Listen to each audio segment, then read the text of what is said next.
ndabashimira cyane kubera ko uwo mutekano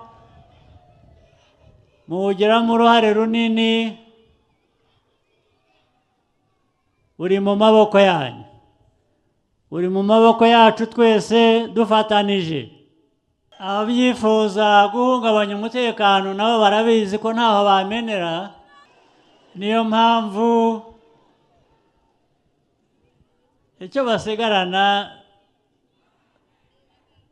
ni uko twifuriza nabi gusa.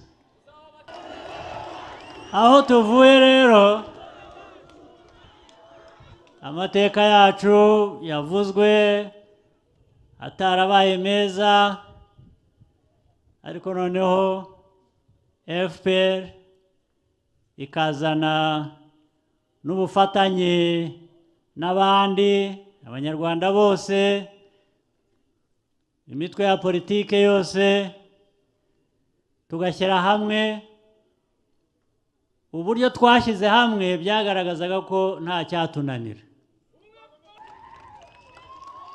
Aho tuvuye rero ni kure, hari byinshi bimaze kugerwaho, ariko aho tujya naho ni kure, hari byinshi birenze twifuza kugeraho.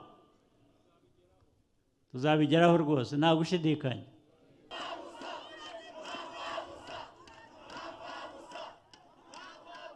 Ubwo rero icyo gikorwa tuzacyuzuze neza, hanyuma twe ari aba Rusizi, ari abanyamasheke, ari u Rwanda rwose, twikomereza amajyambere.